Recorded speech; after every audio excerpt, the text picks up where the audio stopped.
My husband threw the divorce papers onto our imported marble kitchen island with a smug, arrogant smile. Accept Chloe, or we are getting a divorce. I need a woman who knows how to stay in her place, not someone constantly burying her face in numbers. Without me, you will be out on the street with absolutely nothing. He stood there in his custom-tailored suit expecting me to break down. Instead, I calmly reached into his vest pocket, pulled out his expensive Montblanc pen, and signed the papers without even blinking.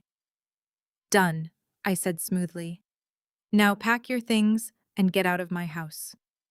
The color instantly drained from his face. He scrambled to snatch the papers back, his hands shaking violently. Wait, no, you misunderstood. You cannot sign that. What Marcus did not know was that I had already seen the $3 million debt assumption agreement he had so carefully hidden beneath the signature page. He thought he was calling my bluff, but he picked the absolute wrong woman to play games with. My name is Nia. I am 34 years old, and my life in the elite circles of Atlanta was supposed to be a dream. If you are watching this right now, please hit the like button, subscribe, and let me know in the comments where you are watching from, as I take you through the night that destroyed a cheating husband's life and began my ultimate revenge. For the last decade, I played the role of the ultimate supportive partner. Marcus and I met in our 20s when we were just ambitious students trying to make our mark. I was the one who worked endless hours, sacrificing my own master's degree program so he could finish his MBA and climb the corporate ladder. Now at 36, Marcus was the vice president of a prestigious investment fund in Buckhead. As his salary grew, so did his massive ego. He transformed from the humble, driven man I fell in love with into someone who believed he was completely untouchable, a self-proclaimed king of Atlanta's black elite. We lived in a stunning penthouse with floor-to-ceiling windows overlooking the glittering Atlanta skyline. It was a space I had meticulously designed, right down to the emerald velvet sofa where I spent my evenings. But to Marcus, I was just part of the furniture. He loved to present the image of the ultimate power couple at his firm galas and charity dinners, flashing his expensive watches and talking loudly about his success. Behind closed doors, however, his disrespect was suffocating. He constantly belittled my intelligence, treating me like a glorified bookkeeper who relied entirely on his success. He truly believed that because I worked quietly from home, analyzing data and crunching numbers, I was completely dependent on his corporate paycheck. That arrogant assumption would eventually be his downfall. The signs of his infidelity were there for months. The late-night mysterious phone calls, the sudden weekend business trips, the lingering scent of cheap floral perfume on his dry cleaning. Her name was Chloe. She was a 25-year-old social media influencer who cared more about designer handbags and free lavish dinners than building a genuine connection. Marcus thought he was being so incredibly clever, hiding his affair behind the guise of networking events and client dinners. He actually believed I was completely oblivious to his double life. But I see everything. I always have. That Friday evening started like any other. I was sitting at the kitchen island reviewing some complex financial portfolios on my laptop, sipping a glass of red wine. The city below was alive with weekend energy, but inside our penthouse the air felt heavy and stagnant. Marcus walked in late, skipping his usual greeting. His posture was rigid, his jaw set in a way that told me he had been rehearsing this moment all day. He tossed his leather briefcase onto the sofa and marched straight into the kitchen. He did not ask about my day. He did not even take off his coat. He just slammed a thick stack of legal documents right on top of my paperwork. I looked up at him, keeping my expression perfectly neutral. He leaned forward, resting his hands on the marble, trying to use his physical presence to intimidate me. The ultimatum was laid out with disgusting casualness. He told me he was moving Chloe into a luxury apartment downtown. He announced that he would be splitting his time between our home and her place. He actually had the audacity to tell me that a man of his stature required more space and variety. He said if I wanted to maintain my comfortable lifestyle, if I wanted to keep attending country club brunches and living in a penthouse, I would just have to accept this new arrangement. Otherwise, the divorce papers were right there. Marcus genuinely believed he held all the power.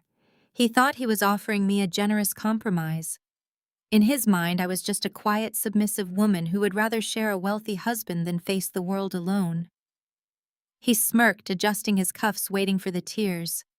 He waited for me to beg, to plead with him to stay, to promise I would be a better wife.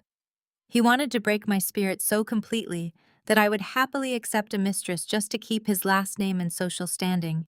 But I felt absolutely no urge to cry. The love I once had for this man had evaporated months ago, replaced by a cold, calculating clarity. I did not raise my voice. I did not throw my wine in his face. I simply looked at the documents, then looked back at him. Slowly, I reached across the counter. I slipped my fingers into the breast pocket of his tailored suit and extracted his silver Montblanc pen. The sheer confusion on his face was almost comical. Without reading a single paragraph, I flipped to the last page, pressed the pen to the paper, and signed my name with a smooth, decisive stroke. I capped the pen, handed it back to him, and picked up my wine glass. I told him we were done. I told him to pack his belongings and leave my home immediately. The shift in the room's energy was instantaneous. Marcus's confident smirk vanished, replaced by an expression of pure, unadulterated panic. The color drained from his face so fast he looked physically ill. He lunged forward, grabbing the papers with shaking hands, holding them against his chest, as if I were about to steal them back. He started stammering, his carefully rehearsed tough guy persona completely shattered. He kept saying I could not just sign them, that we needed to discuss the terms, that I had misunderstood the entire situation. He looked at me with wild, fearful eyes, completely incapable of processing why his submissive wife was suddenly so willing to walk away from his money. What Marcus failed to realize was that I am trained to notice the details that others overlook. When he slammed that stack of papers onto the counter, the force caused the pages to shift just a fraction of an inch. My trained eyes instantly caught sight of the bold print on the penultimate page, hidden strategically beneath the standard divorce clauses.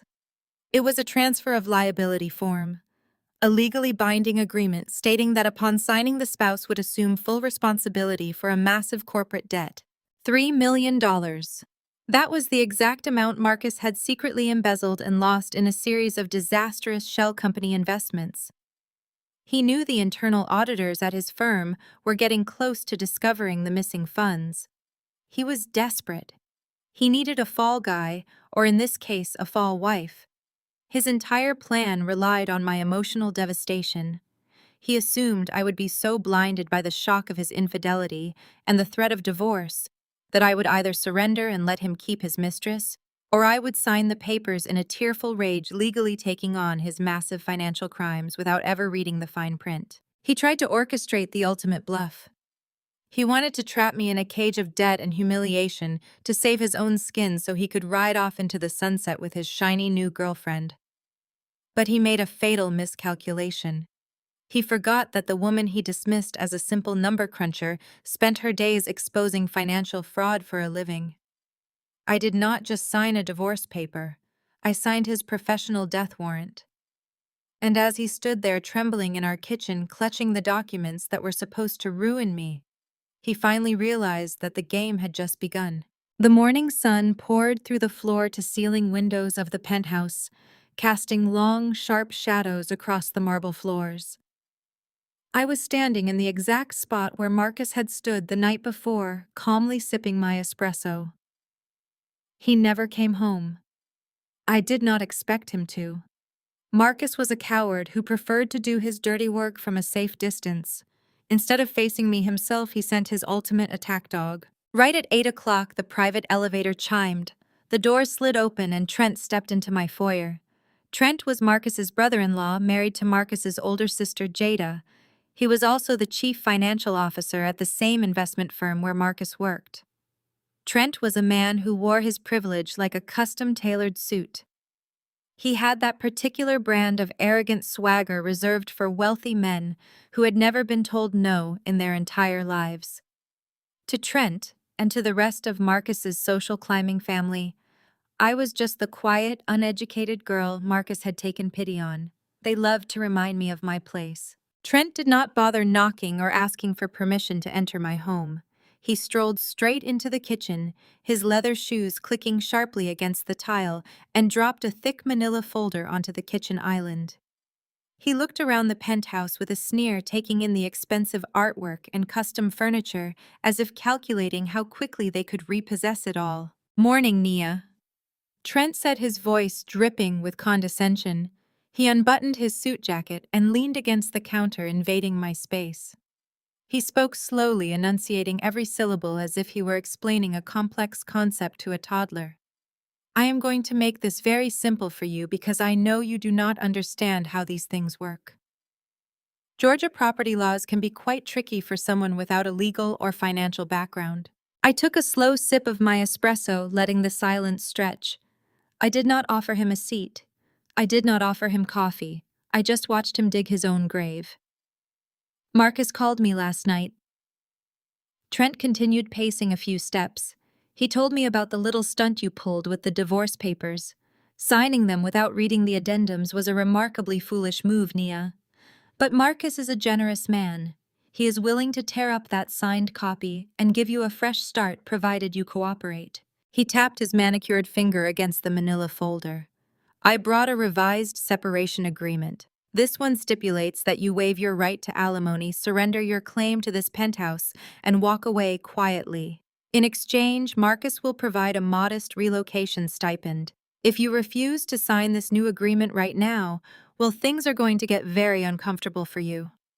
I raised an eyebrow, feigning mild curiosity.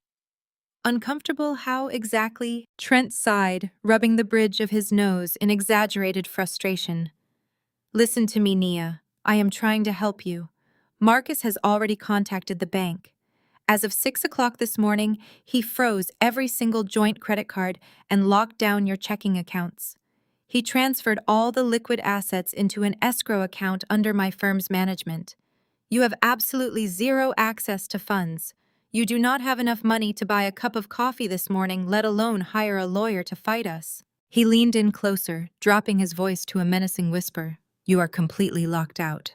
Sign the papers, take the relocation check, and disappear. Or you will be out on the street by tomorrow afternoon with nothing but the clothes on your back." The sheer audacity of his threat hung in the air.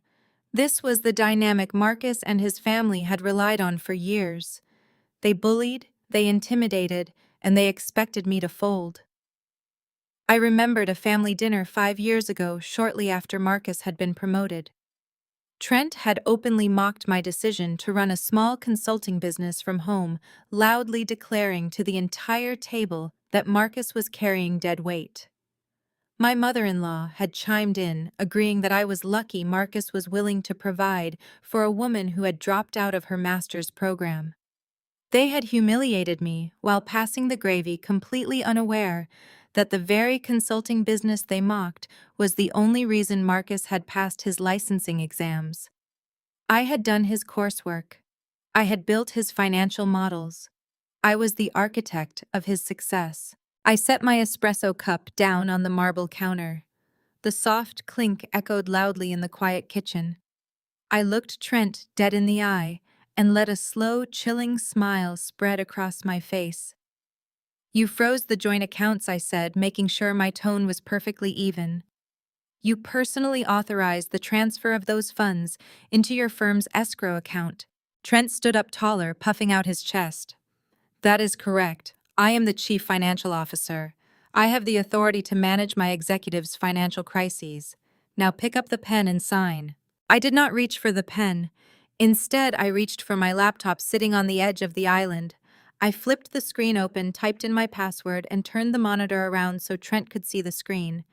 It was not a recipe blog or a shopping site. It was a live feed of a highly encrypted financial dashboard displaying routing numbers, transaction logs, and real-time banking alerts. Trent narrowed his eyes, leaning forward to squint at the screen. "What is this?" he demanded, his confident tone faltering just a fraction. "This, Trent, is the back end of the joint account you just so aggressively froze." I explained, my voice smooth as glass. "You see, you and Marcus assumed that because my name was on the account, it was simply a repository for my household allowance. But you really should have checked the routing paths before you executed an unauthorized asset freeze." Trent's brow furrowed. He stared at the numbers, his financial brain finally starting to process the data on the screen. The color began to drain from his face. Did you know, I continued pacing slowly around the kitchen island, that to secure a better interest rate 3 years ago, Marcus linked our primary joint account directly to your firm's backup retirement fund? It was a clever little loophole he found, but it comes with very strict federal regulations. Trent swallowed hard, his eyes glued to the screen. By freezing that specific account without a court order or a signed judicial mandate, you did not just cut off my grocery money. I leaned in, dropping my voice to match the menacing whisper he had used moments before. You just initiated a sudden, unauthorized halt on a federally protected corporate retirement pipeline. Trent stumbled backward, gripping the edge of the counter. No, that is impossible. Marcus would have told me. Marcus does not read the fine print, Trent. I do, I said, closing the laptop with a sharp snap. And do you know what happens when a chief financial officer forcefully diverts funds from a linked federal retirement account into a private escrow under his own firm's management? The automated banking system flags it as severe financial misconduct. Trent was breathing heavily now, his arrogant swagger completely obliterated. The tailored suit suddenly looked 2 sizes too big for him. By freezing that account, I whispered, you just triggered a Level 4 anti-money laundering alert directly to the Internal Revenue Service and the Securities and Exchange Commission. You did not trap me, Trent. You just handed the federal government a giant neon sign pointing straight to your firm's shady accounting practices. Trent practically stumbled backward toward the private elevator. The color had completely drained from his face, leaving him looking like a ghost in a custom Italian suit. He did not say another word. He did not try to argue or issue another empty threat. He just frantically jammed his finger against the elevator button, desperate to escape the trap he had just sprung on himself and his firm. The doors slid open, he rushed inside, and the metal panels closed on his terrified expression. I took a slow, deep breath, relishing the profound quiet that settled over the penthouse. But my peace was incredibly short-lived. Before I could even take my empty espresso cup to the sink, the elevator chimed again. The heavy doors parted, and a fresh wave of hostility marched directly into my foyer. It was Vivian, my mother-in-law, flanked by her daughter Jada. They marched in with their chins held high, radiating the toxic entitlement that had poisoned my marriage for over a decade. Vivian was dressed in her pristine country club attire, clutching a Birkin bag like a weapon. Jada, Trent's wife and Marcus's fiercely loyal sister, trailed right behind her, already scanning my home with a predatory gleam in her eyes. I leaned against the marble island, watching them cross the threshold without an invitation. They clearly had been waiting down in the lobby, ready to tag team me the moment Trent finished his dirty work. They operated like a pack of wolves, always circling, always looking for a weakness to exploit. Trent is too soft, Vivian announced, her voice echoing sharply against the high ceilings. I told Marcus he needed to let his mother handle this. I knew you would try to make things difficult, Nia. You have always been stubborn. She stopped in the center of the living room, looking at me with pure disdain. For years, I had bent over backward trying to win this woman's approval. I had hosted her lavish birthday dinners, smiled through her passive-aggressive insults, and pretended not to notice when she introduced me to her high society friends as Marcus's little project. She prided herself on being a pillar of Atlanta's black elite, a status built entirely on her late husband's money and her own inflated sense of superiority. To Vivian, I was a commoner who had tricked her golden boy into marriage. I told my son 10 years ago that he was making a massive mistake. Vivian continued, stepping closer to the kitchen. When you dropped out of your master degree program, I warned him. I said, Marcus, this girl lacks ambition. She is going to drag you down. You were nothing but a college dropout looking for a free ride on my son's coattails. You should be on your knees thanking him for giving you a taste of this lifestyle. I did not raise my voice. I did not flinch. I just watched her perform the same tired script she had been rehearsing since my wedding day. Vivian truly believed her words still held power over me. She thought her country club snobbery could shame me into submission. While Vivian delivered her venomous monologue, Jada was busy executing her own mission.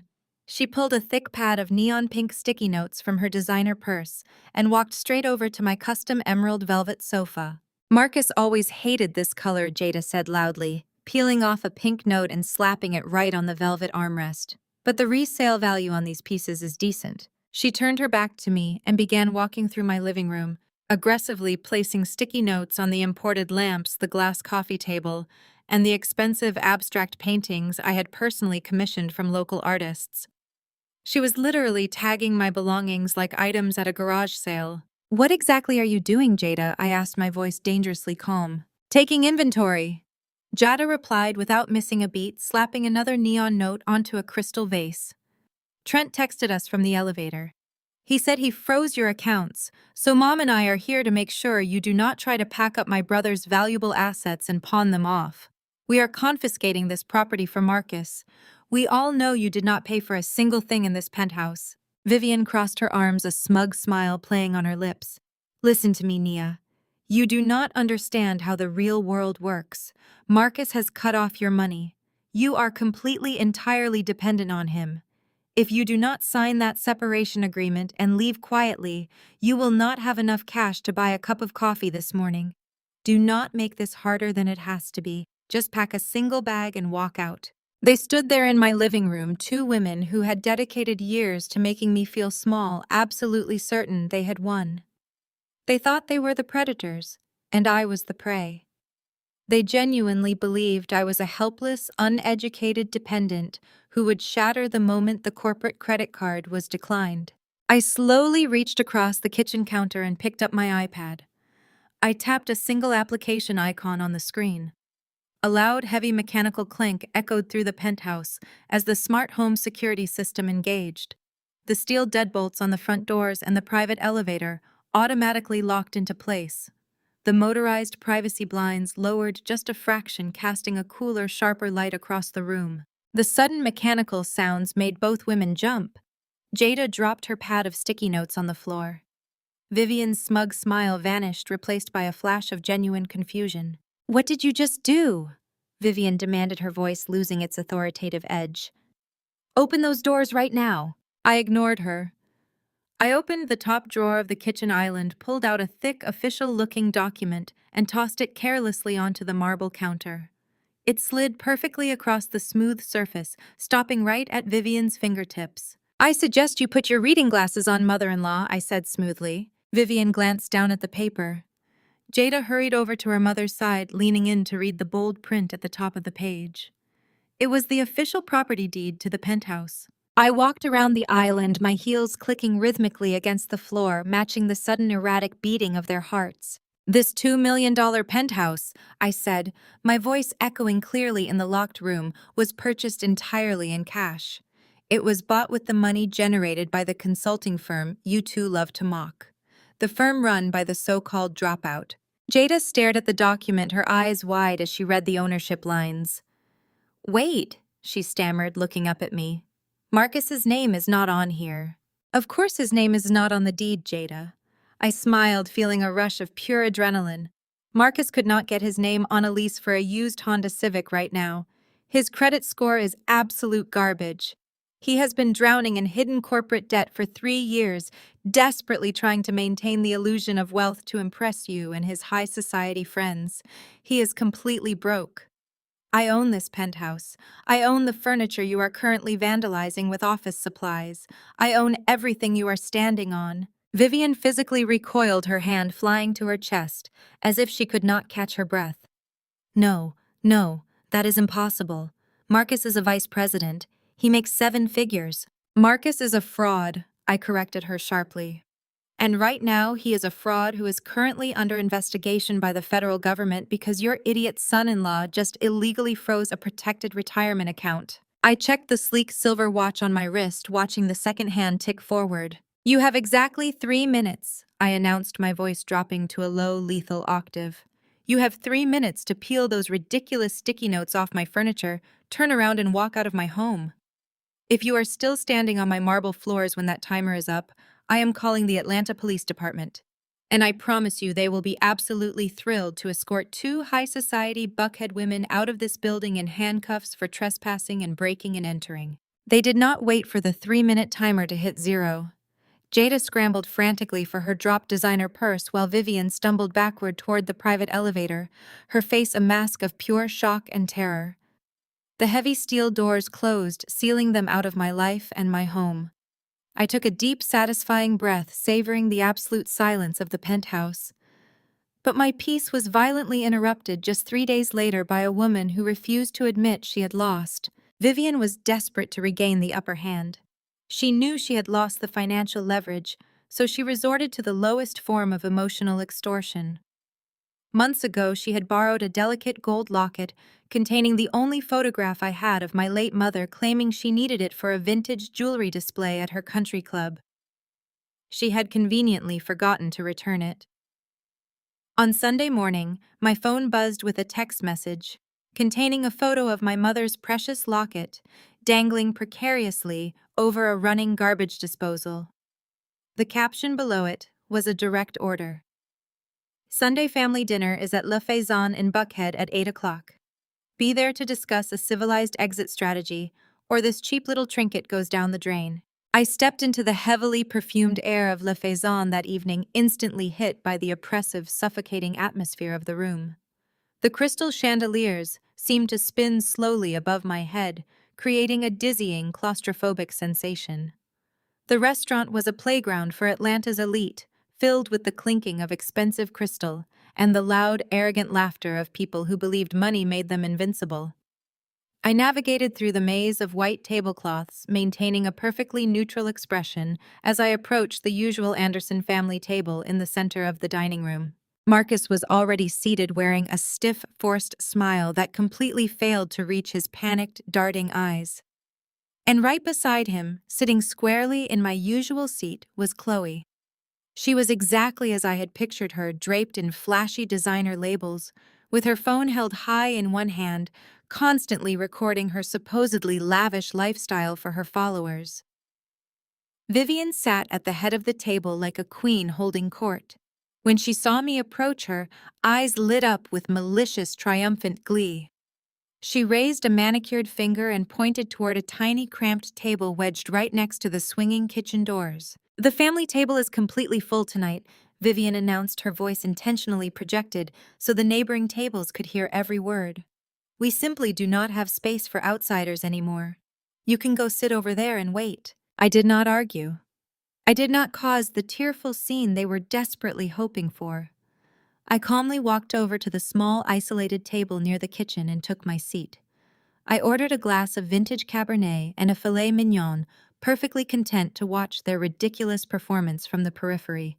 The room continued to spin with a dizzying, frantic energy, but I anchored myself in the cold, hard facts I held in my possession.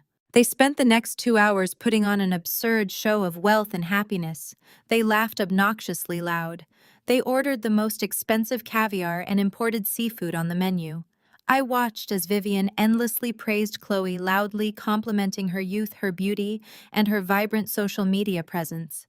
Chloe spent 20 minutes loudly bragging about the brand new pristine Hermes Birkin bag, sitting on the chair next to her, squealing to the entire room about how incredibly generous and successful Marcus was. Marcus sat there sweating profusely through his custom-tailored suit.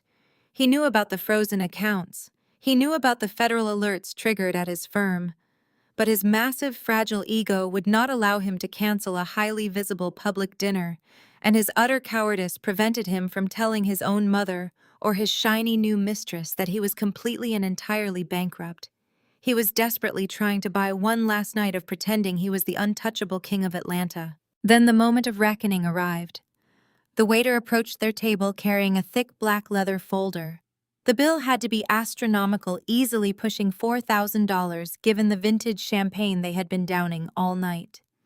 Marcus puffed out his chest, casually dropping his heavy black metal credit card onto the silver tray without even looking at the receipt. The waiter walked away, but returned less than 2 minutes later. He leaned down and whispered discreetly into Marcus's ear. I watched the blood completely drain from Marcus's face. He scrambled frantically to pull a different card from his leather wallet, his hands visibly shaking. The waiter left and returned again, shaking his head with a tight, apologetic smile. Declined.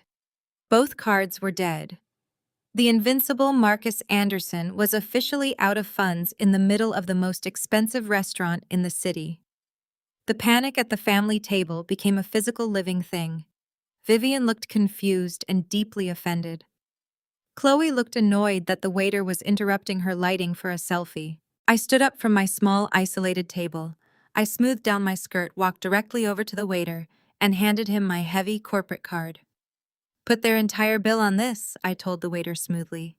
He nodded with relief and ran the charge instantly. I took my receipt, folded it neatly, and walked right up behind Chloe's chair. I leaned down, placing my hands firmly on the back of her seat. I positioned my mouth right next to her ear, but I kept my voice perfectly calibrated so Vivian could hear every single syllable clearly over the restaurant noise. "That Birkin bag is absolutely stunning, Chloe," I whispered smoothly. "Marcus bought that for you on the 14th of last month, right?" Yes, it had to be the 14th. What an incredible coincidence.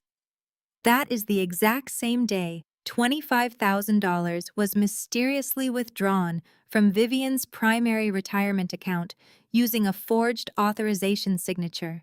The heavy crystal water glass slipped right out of Vivian's hand and shattered into 100 pieces against the marble floor. She whipped her head toward Marcus, her eyes wide with a horrifying absolute realization. The sound of shattering crystal silenced the entire dining area. Vivian did not blink. She just stared at Marcus with a look of absolute, terrifying comprehension.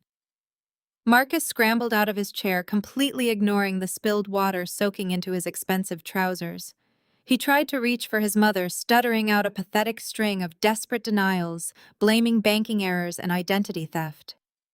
Vivian swatted his hand away like it was coated in poison. She grabbed her purse and marched out of the restaurant without a single glance back at him or her shiny new Birkin bag. Chloe sat frozen in her chair, finally realizing that the wealthy king of Atlanta she thought she had secured was completely penniless. Realizing he had lost his mother, his primary source of social and financial protection, Marcus turned his panic into pure, unadulterated rage directed entirely at me.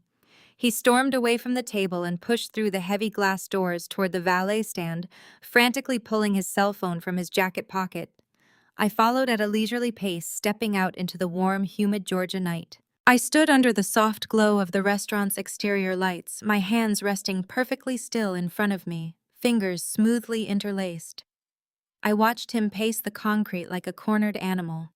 He was dialing numbers with aggressive, shaking fingers, calling joint business associates, local firm managers, and vendors we had worked with over the years. His voice echoed loudly in the quiet valet area. He told them I was having a severe psychological breakdown.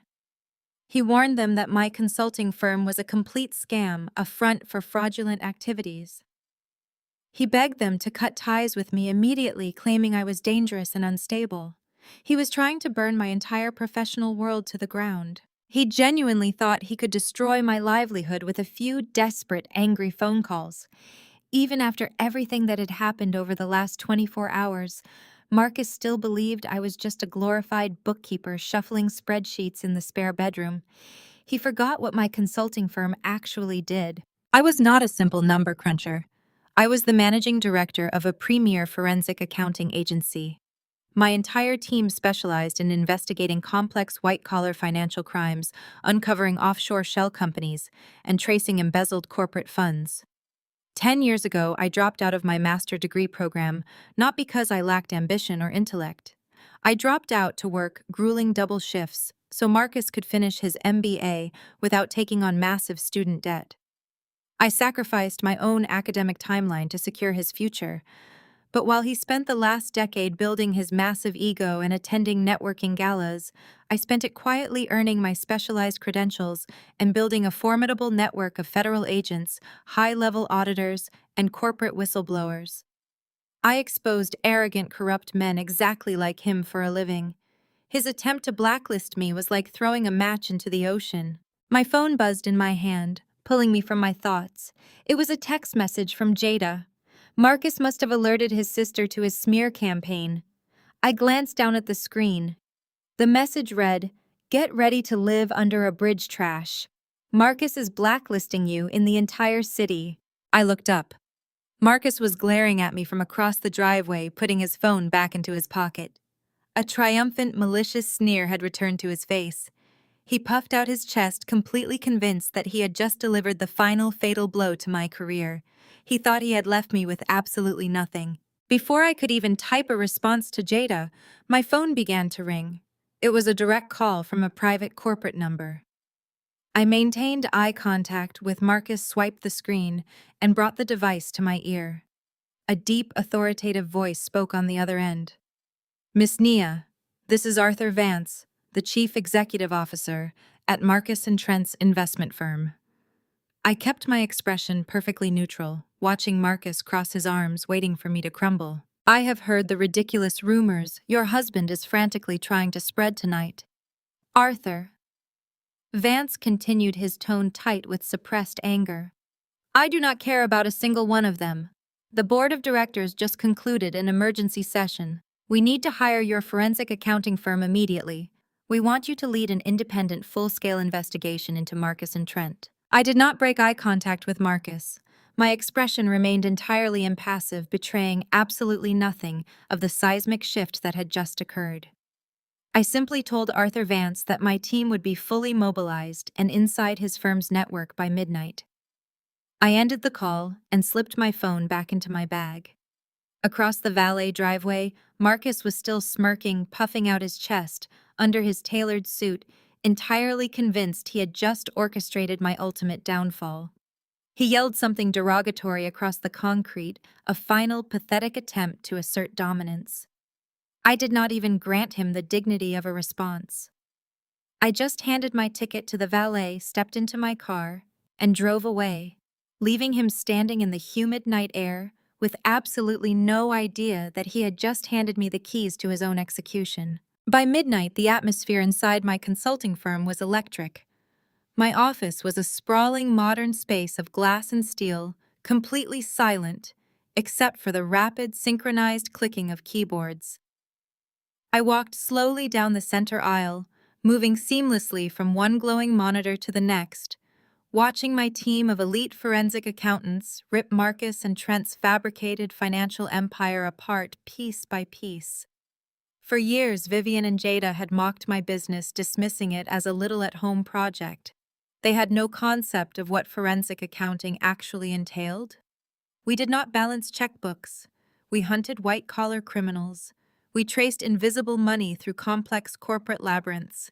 And tonight we were hunting the men who thought they were untouchable. David, my lead analyst, signaled me over to his station. He had spent the last 2 hours analyzing the initial data dump Arthur Vance had authorized. It did not take long for the cracks in Trent's flawless facade to appear. The $25,000 Marcus had siphoned from his mother's retirement account to buy Chloe a Birkin bag was just a sloppy, desperate move by a man who had lost his liquidity. The real crime, the systematic bleeding of the firm's assets, was entirely Trent's design. David brought up a series of transaction logs that had been buried deep beneath layers of legitimate corporate expenditures. Trent was the chief financial officer. He controlled the flow of every dollar that moved through the investment firm. He had been creating ghost vendor invoices, authorizing massive payments for consulting services, software upgrades, and market research that never actually existed. Once the firm paid those fake invoices, the money was washed through a domestic holding account and immediately wired offshore. I leaned over David's shoulder, my eyes tracing the routing numbers across the screen. They were funneling millions of dollars out of the country and depositing them directly into a network of shell companies based in the Cayman Islands. It was a classic, arrogant scheme.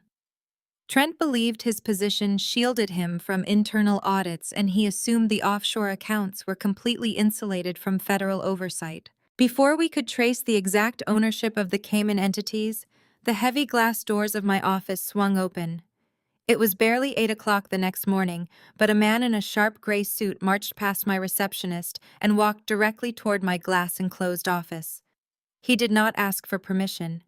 He carried the distinct, unmistakable arrogance of a man accustomed to doing the dirty work for wealthy elites. He was a process server dispatched by a high-powered Buckhead law firm. He dropped a thick, intimidating stack of legal documents right onto the center of my desk. He informed me with a smug, practiced sneer that I was being served with an emergency injunction and a subpoena. I picked up the heavy stack of paper and skimmed the first page. It was entirely Trent's doing. The moment my team had breached his encrypted financial pathways, his internal security monitors must have alerted him. Realizing someone was digging into his offshore secrets, Trent panicked. He immediately tapped into his high society connections, calling in a favor from a corrupt local judge he played golf with every Sunday. The documents were a blatant, aggressive intimidation tactic. They accused my firm of unauthorized corporate espionage and threatened to file an emergency motion with the state licensing board to permanently revoke my forensic accounting credentials. Trent was trying to terrify me with legal jargon, hoping the threat of losing my career would force me to back down and abandon the investigation. I looked up at the process server, who was waiting for me to show a sign of fear. Instead, I dropped the thick stack of expensive legal threats directly into the industrial shredder sitting next to my desk. The machine whined as it chewed through the heavy paper, turning Trent's desperate intimidation tactic into useless confetti. I informed the process server that he could tell whoever sent him that I was operating under the direct documented authorization of the firm's chief executive officer. Any further attempts to obstruct my federal audit would be immediately forwarded to the Securities and Exchange Commission as evidence of witness tampering and obstruction of justice. The man's smug expression instantly vanished, and he practically ran out of my office. Trent was terrified, which meant we were getting close to the absolute center of his operation. I walked back out to the main analytical floor, the adrenaline thrumming through my veins. David was still attacking the encryption on the Cayman Islands registry. Trent had spent a fortune masking the identities of the primary shareholders. The shell companies were layered beneath proxy names and fake corporate directors, designed to create a dead end for anyone trying to find the ultimate beneficiary of the stolen millions. "We need to break the final firewall," I told David, pulling up a chair beside his workstation. "Trent is running out of time and he knows it. He is going to try to liquidate those offshore accounts and move the cash before we can freeze them. Find the name on the primary incorporation documents. I need to know exactly who is holding the bag." The entire team focused their efforts on cracking the final layer of the offshore registry. The room fell into a tense, heavy silence, broken only by the rapid firing of keystrokes. We cross-referenced wire transfers, matched IP addresses from Marcus's corporate laptop, and bypassed the proxy servers shielding the Cayman accounts. Trent and Marcus had been incredibly careful, but arrogant men always make one fatal mistake. They assume everyone else is stupider than they are. A sharp chime echoed from David's computer. The encryption broke. A highly secured compressed file downloaded onto the main screen. David rapidly decrypted the data, expanding the folder to reveal the official unredacted incorporation documents for the primary shell company holding over $12 million in stolen corporate funds. I leaned forward, my eyes scanning the dense legal text, looking for Trent's signature. I expected to see his name or perhaps a hidden alias registered to Marcus.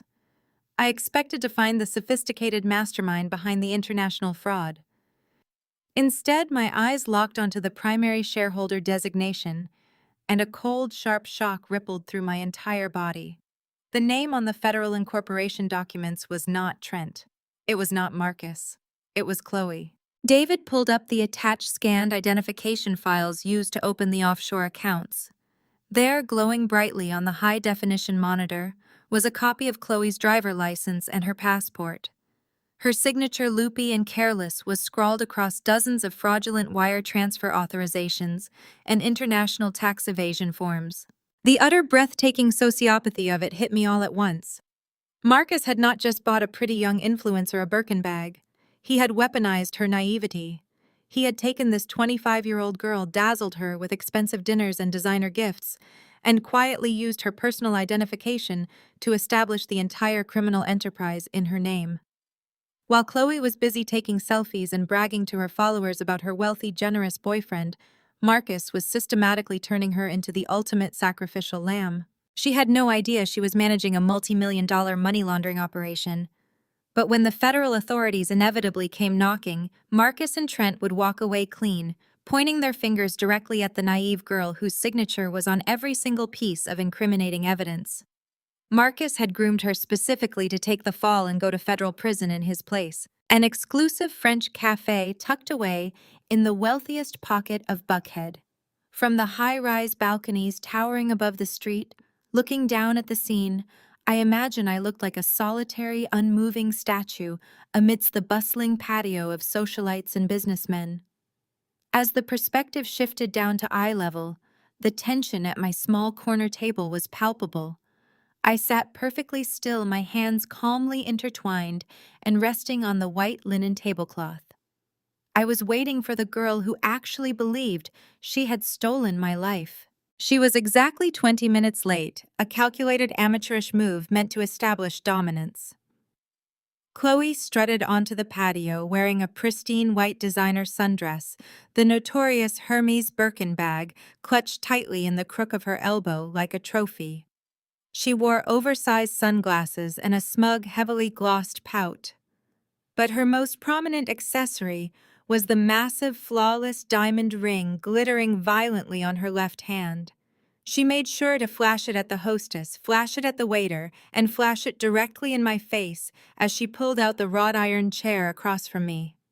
She sat down with a dramatic, exhausted sigh, tossing her long hair over her shoulder and placing the Birkins squarely on the table between us. "I really do not have much time to spare today, Nia," Chloe said, her voice dripping with artificial sympathy and rehearsed condescension. "I am meeting our wedding planner at 3 o'clock. Marcus wants everything to be absolutely perfect for the ceremony.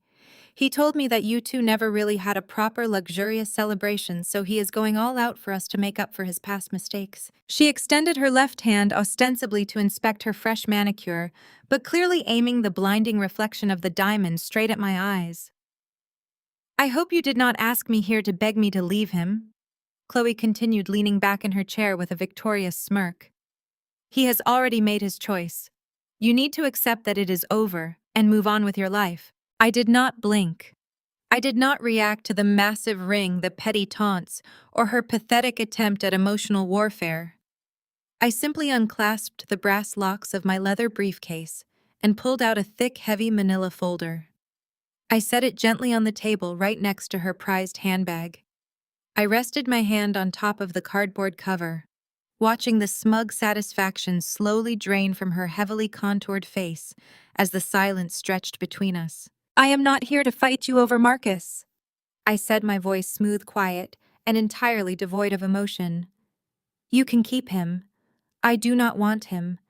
In fact, I asked you here today to give you a much-needed reality check on exactly what you have won."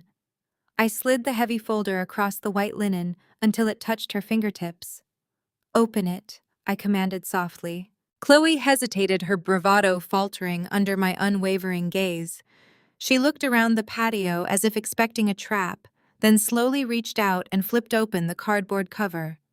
Inside was a thick stack of highly classified financial documents, printed transaction logs, routing numbers, and federal incorporation papers bearing the official seals of foreign governments. "I do not understand," Chloe said, her brow furrowing as she flipped through the first few pages.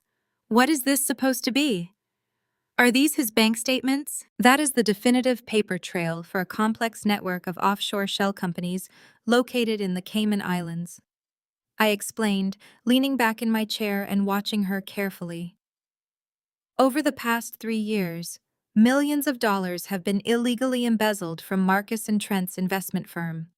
Those stolen funds were wired directly into those foreign accounts to hide them from federal auditors. It is a massive, highly illegal money laundering operation. And do you know who is listed as the primary shareholder, the chief financial officer, and the sole legal beneficiary of those offshore accounts?" Chloe stared at the papers, her eyes scanning the highlighted sections on the top document.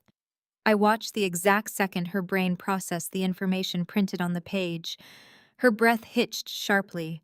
Her hand began to visibly tremble, rattling the thick paper. "That is my name," she whispered, her voice cracking as the color rapidly drained from her face. "That is my name printed right there.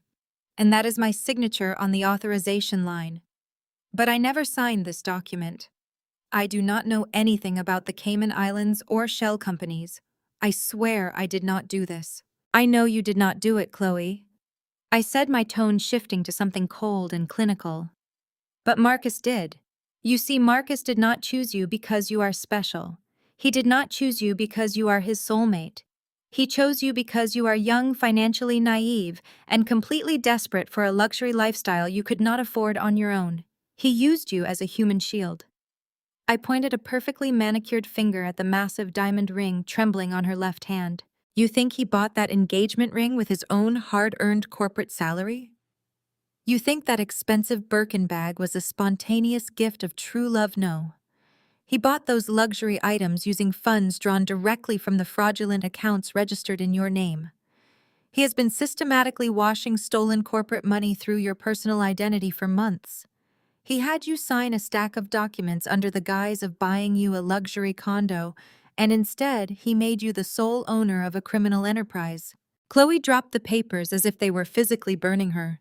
She grabbed the edge of the wrought iron table, gasping for air, her wide eyes darting frantically around the cafe as the illusion of her perfect life shattered into a million jagged pieces. When the Internal Revenue Service and the Federal Bureau of Investigation finally kicked down the doors of that firm, I continued leaning forward to close the distance between us. Marcus and Trent are going to point their fingers directly at you. They will show the federal agents the purchase history for that ring, that designer bag, and your expensive apartment.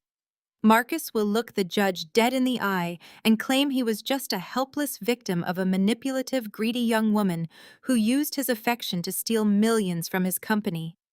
He will walk away a free man, playing the heartbroken victim. And you, Chloe, will be facing a minimum of 15 years in a federal penitentiary for grand larceny and wire fraud. No, she gasped, tears instantly spilling over her eyelashes and ruining her meticulous makeup. No, he would not do that to me. He loves me. We are getting married. He is going to let you rot in a federal prison cell to save his own skin, I stated with absolute certainty. You are nothing but collateral damage to him. Chloe covered her mouth with her trembling hands, a stifled, panicked sob escaping her throat. The arrogance was completely gone, replaced by the raw, primal terror of a trapped animal. She looked down at the glittering diamond ring, then shoved it off her finger, letting it clatter loudly onto the table next to the financial documents. Please, she begged, her voice dropping to a desperate, frantic whisper. Please, you have to believe me. I did not know any of this. I just thought he was rich. I do not want to go to jail. You are an accountant, right? You found all this. You know how to fix it. Please tell me how to fix it. I will do whatever you want. Just please help me. I looked at the terrified girl sitting across from me. She was vain, foolish, and entirely complicit in the destruction of my marriage, but she did not deserve to spend her youth in a federal prison for a crime orchestrated by my husband. I reached across the table, picked up the heavy diamond ring, and dropped it into my briefcase alongside the evidence. I will save you, I said, a slow, calculated smile spreading across my face. I will make sure your name is completely scrubbed from these federal indictments before I hand them over to the authorities. But I will only do it with one strict condition. Tomorrow night at the corporate gala, you do exactly what I tell you. I left Chloe sitting alone at that wrought iron table, her hands shaking as she stared down at the documents that guaranteed her destruction. She knew exactly what she had to do. 24 hours later, the heavy brass doors of the St. Regis Grand Ballroom stood open, welcoming the absolute pinnacle of Atlanta high society. This was the annual philanthropic gala, hosted by Marcus and Trent's investment firm, a lavish multi-million-dollar display of corporate wealth thinly veiled as a charity fundraiser. Crystal chandeliers cast a warm golden glow over the marble floors. A string quartet played softly in the corner, their notes floating above the low hum of wealthy patrons networking and clinking crystal champagne flutes. I arrived precisely 45 minutes after the doors opened. I did not wear the muted conservative business attire my family had always forced me into. I wore a floor-length tailored emerald gown that moved like liquid glass paired with diamond drop earrings that caught the chandelier light with every step I took. My heels struck the marble with a sharp, rhythmic cadence. People turned to look as I walked past, parting seamlessly to let me through. I moved with glacial, unbitten confidence, my eyes locked on the grand entrance to the main dining hall. From across the foyer, I spotted them. They were holding court near the velvet ropes of the VIP entrance, a suffocating cluster of unearned arrogance and toxic pride. Marcus was the center of attention, wearing a bespoke velvet tuxedo, a fresh glass of vintage champagne in his hand. He was laughing loudly at a joke made by a junior associate basking in the glow of his impending coronation. Tonight was the night Trent was officially promoting him to senior partner. Marcus truly believed he had conquered the world. Standing right beside him, feeding off his perceived glory, were Vivian and Jada. Vivian was draped in heavy silk and pearls, her chin tilted upward as she accepted compliments from the wives of other executives. She looked exactly like the aristocratic matriarch she so desperately pretended to be. Jada was wearing a sequined dress that was entirely too loud for the occasion, clutching a designer clutch and scanning the crowd with a predatory smirk.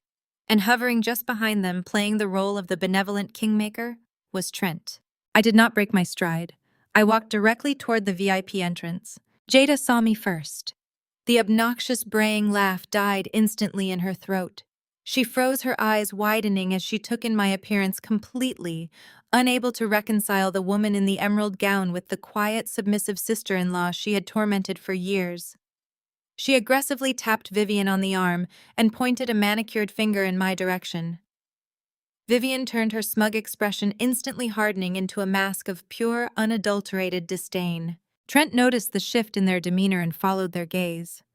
I expected Marcus to step forward, but he was temporarily distracted, pulled into a conversation with a wealthy donor a few yards away. That left Trent, Vivian, and Jada to deal with the perceived threat. As I reached the velvet ropes, Trent and Jada stepped directly into my path, physically blocking the entrance to the ballroom. "Are you entirely out of your mind?" Jada hissed, keeping her voice low but practically vibrating with rage. "What are you doing here? This is an exclusive corporate gala, not a shelter for bitter, dumped housewives. You need to turn around and walk out the front door before you embarrass yourself even more than you already have." Vivian stepped up right beside her daughter, crossing her arms over her silk shawl. "I warned Marcus that you lacked basic dignity," Vivian said, her voice dripping with venomous condescension. "Showing up uninvited to the very event where my son is being honored. You are desperately trying to cling to his coattails because you know you are nothing without his money. Leave immediately, Nia. You do not belong here, and you never did." I did not respond to Vivian or Jada. I simply shifted my gaze to Trent. He was staring at me with a mixture of anger and deep, unsettled paranoia. He recognized the profound shift in my demeanor. The quiet, compliant wife he was used to ignoring was entirely gone. Trent puffed out his chest, attempting to use his physical size and corporate authority to intimidate me. He stepped so close to me that I could smell the sharp scent of his expensive cologne. "I do not know what kind of pathetic stunt you are trying to pull tonight," Nia, Trent said, his voice dropping to a menacing, threatening whisper. "But you are trespassing at my private event. Marcus is cutting you out of his life, and you are no longer affiliated with this firm in any capacity. If you do not turn around and walk out of this hotel right now, I am going to have security physically drag you out to the curb. Do not make me ruin your night." I held his gaze, my expression completely impassive. "I am not going anywhere, Trent," I replied, my voice smooth and perfectly calm. "And I highly suggest you step aside." Trent let out a harsh, mocking laugh. He turned his head and snapped his fingers at two massive security guards stationed near the ballroom doors. The guards, dressed in dark suits with earpieces, immediately marched over, their expressions stern and uncompromising. Jada let out a triumphant little giggle, covering her mouth with her hand. "This is going to be hilarious," she whispered to her mother. "I am going to record her getting thrown out." Vivian smiled, a cold, satisfied upward curve of her lips. She brought this upon herself. The two guards flanked me. The taller one stepped forward, reaching out a thick hand to grab my upper arm. "Ma'am," the guard said strictly, "you need to come with us right now. Do not cause a scene." I did not flinch. I did not step back. I kept my eyes locked dead onto Trent, watching the frantic nervous pulse fluttering at the base of his throat. He was smiling, but it was brittle. Before the guard's fingers could even brush the fabric of my gown, a booming, authoritative voice echoed sharply across the marble foyer, cutting through the ambient noise of the crowd like a crack of thunder. "Take your hands off of her immediately." The guards froze, stepping back instantly. Trent whipped his head around. Jada dropped her phone. Vivian gasped. Arthur Vance, the chief executive officer of the entire investment firm, was striding through the crowd with absolute urgency. The sea of wealthy donors and corporate executives parted for him instantly. Vance was a formidable man commanding respect without having to ask for it. He marched directly toward our cluster at the velvet ropes, completely ignoring Trent, Vivian, and Jada. He stopped directly in front of me. To the absolute shock of everyone watching, the CEO of the firm bowed his head slightly and extended his hand toward me with undeniable, profound reverence. "I am so incredibly sorry for this unacceptable confusion," Ms. Nia Arthur Vance said loudly, ensuring his voice carried to the surrounding crowd. "The security team was not properly briefed on our VIP guest list." Trent stared at his boss, his mouth opening and closing like a suffocating fish. Arthur, Trent stammered, stepping forward with his hands raised in confusion. "Arthur, there is a misunderstanding. This is Marcus's soon-to-be ex-wife. She is uninvited. She has no business being here tonight." Arthur Vance turned his head slowly, fixing Trent with a glare so cold it could have frozen water. "You are the one who is deeply mistaken," Trent Vance stated, his voice laced with absolute authority and a dangerous edge of suppressed fury. "Miss Nia is not an uninvited guest. She is here under my direct personal authorization." Vance turned back to me, offering his arm. He raised his voice again, addressing the gathered crowd and the paralyzed family members blocking the door. "Please allow me to introduce the guest of honor for this evening," Vance announced. "Ms. Nia is the managing director of the premier forensic accounting agency in the Southeast. As of yesterday morning, she has been officially retained as the special audit consultant to our board of directors. She is currently leading a full-scale independent federal investigation into our internal financial structures." The color instantly drained from Trent's face, leaving him a sickening ashen gray. The smug, triumphant sneer vanished from Jada's face, replaced by a look of sheer, unadulterated terror. Vivian took a stumbling step backward, grabbing her daughter's arm to steady herself, her eyes wide with absolute disbelief. They looked as though they had just been struck by lightning. Vance stepped aside, gesturing toward the open doors of the grand ballroom. "Right this way, Ms. Nia," he said respectfully. "We have a seat waiting for you at the head table." I did not say a single word to my soon-to-be ex-family. I did not need to. The total paralyzing fear radiating from their bodies was entirely sufficient. I simply smiled, placed my hand on the CEO's arm, and walked past them into the ballroom, leaving them frozen like statues at the door.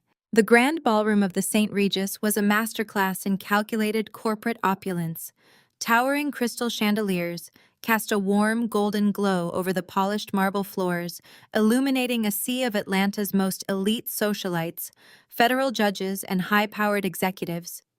The air was thick with the scent of expensive perfume and imported orchids.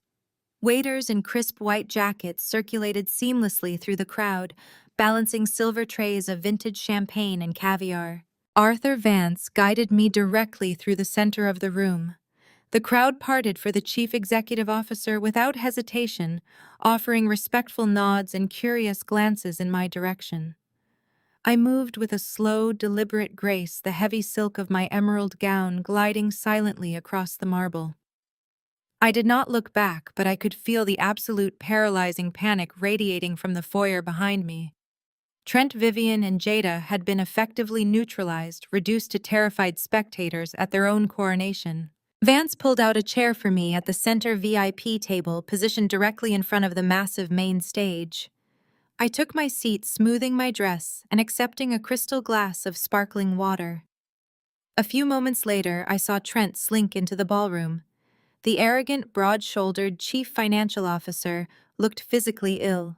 His skin was a mottled ashen gray. He did not walk toward the front.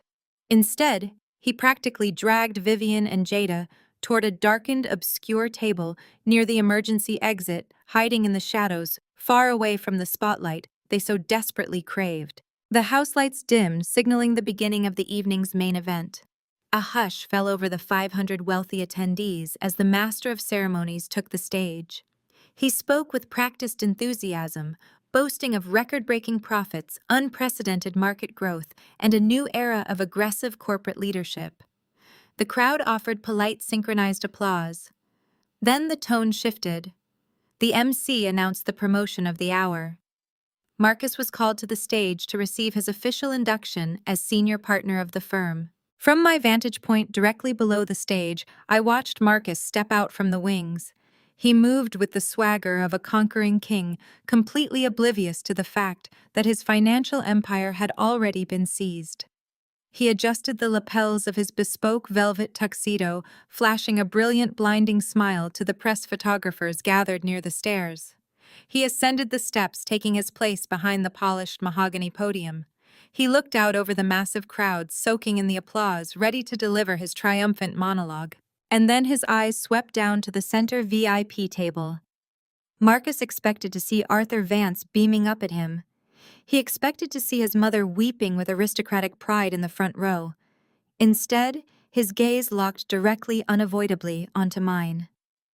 I sat inches away from his chief executive officer, looking up at him with cold, absolute authority. I watched the exact second his brain short-circuited.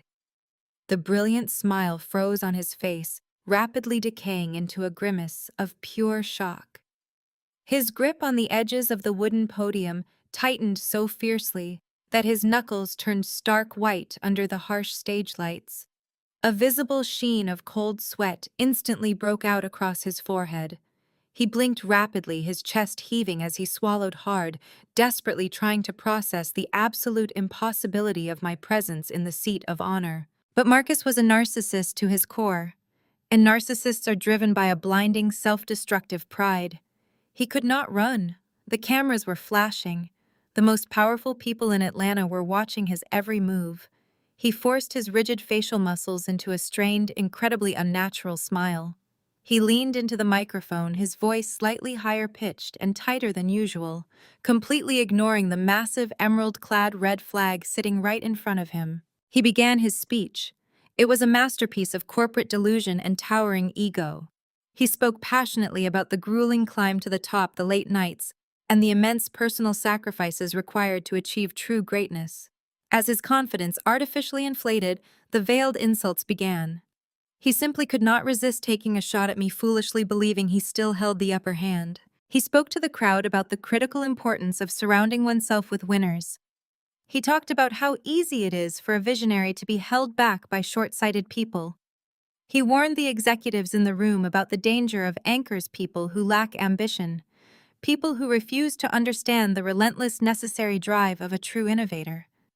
He glared directly at me as he delivered the lines, trying to reclaim his power, trying to make me feel small and insignificant in a room full of giants. I did not flinch. I did not look away. I just smiled, a slow, predatory smile, taking a calm sip of my water. Beside me, Arthur Vance sat perfectly still, his eyes fixed on the stage with the cold, unblinking stare of a hunter watching its prey step willingly into a steel trap. Marcus shifted his focus, looking out toward the back of the darkened ballroom. He began to lavish aggressive praise on Trent. He called Trent a financial visionary, an unmatched mentor, and the perfect brother in arms.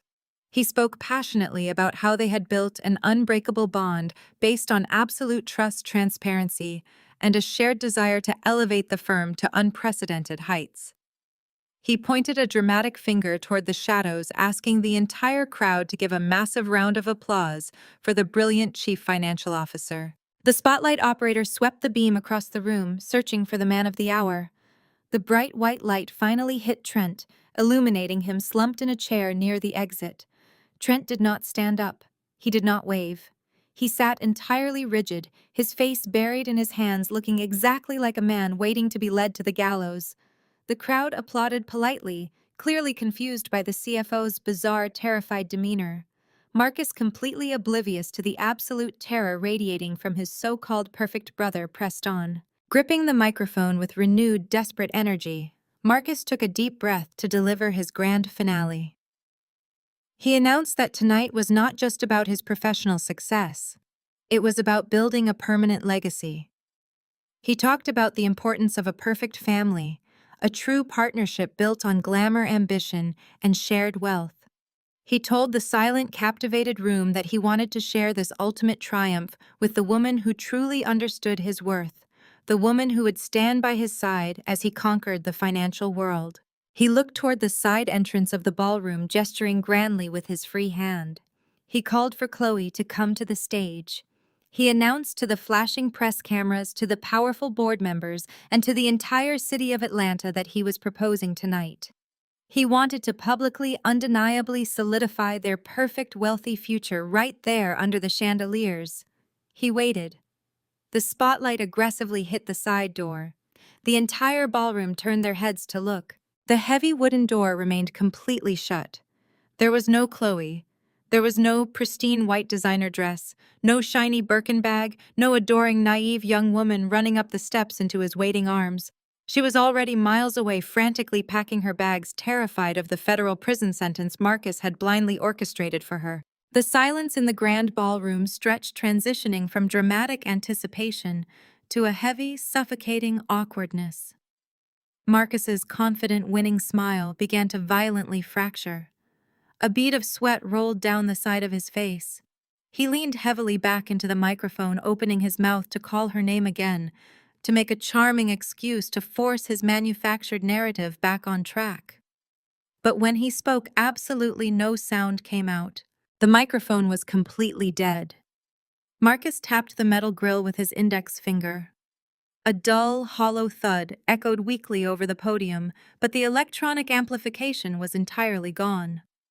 He frowned, looking off stage at the audio technicians, waving his hand impatiently, his face flushing dark red with embarrassment. Suddenly, the ambient lighting in the massive ballroom shifted. The warm, golden glow of the chandeliers instantly cut out, replaced by a stark, clinical white light that washed over the crowd. The massive 30-foot LED display screen, situated directly behind Marcus, which had been proudly displaying the elegant gold logo of the investment firm, began to flicker rapidly. The corporate logo vanished into total darkness. In its place, a massive, highly detailed forensic financial flowchart illuminated the entire ballroom with a blinding white glow.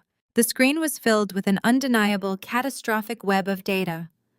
At the top of the chart, the firm's legitimate vendor payment accounts were listed in black. From those legitimate accounts, thick, unmistakable red arrows branched downward, connecting directly to falsified corporate invoices. The red lines snaked across the screen, linking the fake invoices to offshore routing numbers and the exact Cayman Islands shell company registration documents I had decrypted hours earlier. The crowd gasped in unison. A low, shocked murmur rippled through the 500 executives as they read the bold, incriminating text projected 30 feet high. The bright red arrows converged at the very bottom of the screen, pointing directly to two high-resolution, undeniable photographs, Marcus and Trent. Beside their faces, the bold red text read, "Unauthorized wire transfers, $12.4 million. Marcus spun around. He stared up at the massive screen, his mouth dropping open in absolute, unadulterated horror. The blood drained entirely from his face. His legs actually gave out for a fraction of a second, causing him to stumble and catch himself heavily against the wooden podium. He began hyperventilating, his eyes darting frantically across the undeniable mathematical proof of his federal crimes being broadcast live to his entire professional network. From the center of the VIP table, I slowly pushed my chair back. The sharp scrape of the wood against the marble floor cut cleanly through the stunned, paralyzed silence of the room. A technician in a black shirt stepped out from the shadows of the stage and placed a live wireless microphone directly into my extended hand. I stepped away from the table. The crowd of wealthy elites parted from me instantly, their eyes wide with shocked confusion and raw anticipation. I walked slowly, purposefully toward the steps of the stage. My emerald gown glided flawlessly across the floor. I did not look back at Vivian's horrified face. I did not look at Jada's shattered pride. My eyes were locked entirely on the sweating, terrified man gripping the podium. It was my turn to speak. I ascended the velvet-lined steps of the main stage, the soft rustle of my emerald gown, the only sound I could hear over the heavy, suffocating silence of the grand ballroom. Marcus backed away from the mahogany podium, his hands raised in a pathetic, trembling gesture of surrender. His arrogant posture had completely collapsed. He looked like a frightened child staring into the headlights of an oncoming train. I did not even grant him the dignity of a glance as I took my place behind the microphone. I looked out over the sea of 500 wealthy elites, corporate titans, and federal judges. The room was so quiet I could hear the faint clinking of ice melting in crystal glasses. "Ladies and gentlemen," I began, my voice echoing crisp and steady through the state-of-the-art sound system. "Good evening. For those of you who do not know me, my name is Naya. I am the managing director of a premier forensic accounting agency, and as of yesterday, I am the special audit consultant officially retained by your chief executive officer, Arthur Vance." A collective murmur rippled through the audience. I saw powerful investors leaning forward in their seats, their eyes darting from the catastrophic flowchart projected on the massive screen behind me to the terrified man cowering on the stage. "You are gathered here tonight to celebrate unprecedented financial growth." I continued, my tone clinical and utterly devoid of mercy. "You were told that Vice President Marcus generated a 30% profit return this quarter. You were told that his innovative market strategies brought this firm into a new era of wealth. That is a fabricated lie. Your vice president did not generate a single dollar of legitimate profit. Over the past 2 years, Marcus and your chief financial officer, Trent, have systematically embezzled $12.4 million of corporate assets, with $4.2 million drained in the last quarter alone." The gasp that swept through the ballroom was visceral. It was the sound of incredibly wealthy people realizing they had been robbed blind. "They did not invent a brilliant new investment algorithm," I stated, raising a small, sleek remote control in my right hand. "They created a network of ghost vendors. They authorized massive payments for consulting services that never existed, washed your money through domestic holding accounts, and wired it directly into offshore shell companies in the Cayman Islands. They sold you a narrative of financial genius while quietly bleeding your investments dry to fund their own lavish, pathetic lifestyles." Down in the shadows near the emergency exit, the shock finally broke. Trent snapped. The realization that his entire career, his wealth, and his freedom were evaporating in front of his elite peers pushed him into pure, unadulterated panic. "Shut the microphone off!" Trent screamed, his voice cracking with hysteria as he shoved a waiter out of his way. He charged toward the center of the ballroom, his face flushed a violent dark purple. "Do not listen to a word she is saying. She is a liar." Trent lunged towards the steps of the stage, pointing a shaking, accusatory finger directly at me. The carefully maintained facade of the brilliant, untouchable executive was entirely gone, replaced by a desperate, cornered criminal. "She is a psychotic, vengeful wife," Trent bellowed to the stunned crowd, his chest heaving as he tried to climb the velvet stairs. "She is going through a bitter divorce, and she is trying to destroy her husband to get a better settlement. These charts are completely fabricated. It is a domestic dispute, not a corporate audit. Someone get her off that stage right now." Before Trent could reach the third step, Arthur Vance gave a swift, silent nod to his security team. 4 massive guards in dark suits converged on Trent in an instant. They grabbed him by the shoulders and the waist, physically dragging him back down to the marble floor. Trent struggled wildly, kicking his expensive Italian leather shoes against the stairs, screaming that he was a victim of a deranged woman. I did not raise my voice. I did not yell over his frantic, pathetic screaming. I simply looked down at him as the security guards pinned his arms behind his back. "You claim I am fabricating this evidence out of marital spite, Trent," I said calmly, letting my voice ring out over his struggles. "But numbers do not have emotions. And more importantly, neither do hidden recording devices." I pressed a button on the remote in my hand. The massive LED screen behind me shifted. The financial flowchart dissolved, replaced by a stark black screen displaying an audio waveform. The ballroom speakers crackled to life, playing a crystal-clear, highly incriminating audio file extracted directly from Marcus's own compromised corporate phone. The audio started with the sound of a heavy door slamming shut, followed immediately by Trent's unmistakable arrogant voice. "We are missing $4.2 million.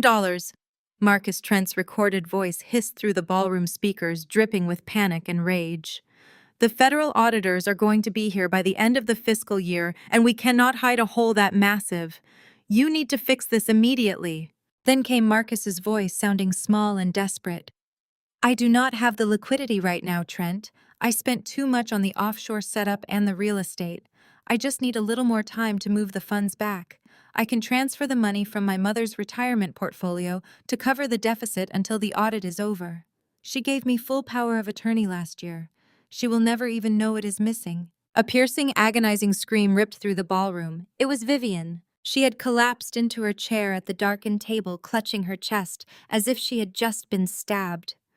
Jada was hovering over her, her mouth wide open in absolute speechless horror. Vivian had spent the entire evening, the entire decade, treating her son like a flawless, infallible god. She had looked down on me, humiliated me, and demanded I cater to his every whim because he was the wealthy savior of their family. And now, broadcast to the richest people in Atlanta, she was learning that her golden child had secretly drained her life savings to cover up a federal felony. She was entirely bankrupt, completely destroyed by the very son she worshipped. But the recording was not finished. "You can take your mother's retirement fund to cover up your deficit." Marcus Trent's voice snarled through the speakers, devoid of any loyalty or friendship. "That is your business, but do not drag me into your sloppy mistakes. If the Securities and Exchange Commission flags those Cayman accounts, I am cutting you loose. I am a white man with a legacy in this city, Marcus. I am not going to federal prison to take the fall for a black guy like you." The recording stopped. The audio waveform vanished from the screen. The silence that followed was absolute, terrifying, and profound. The elite, predominantly wealthy crowd stared at Trent in utter disgust.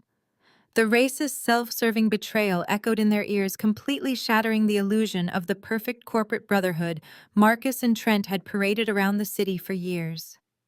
Trent was not a loyal friend. He was a manipulative, bigoted coward who had happily used Marcus to execute the fraud, fully intending to throw him to the wolves the second the authorities arrived. I looked over my shoulder at Marcus. He was completely paralyzed, staring at the black screen, with dead, hollow eyes.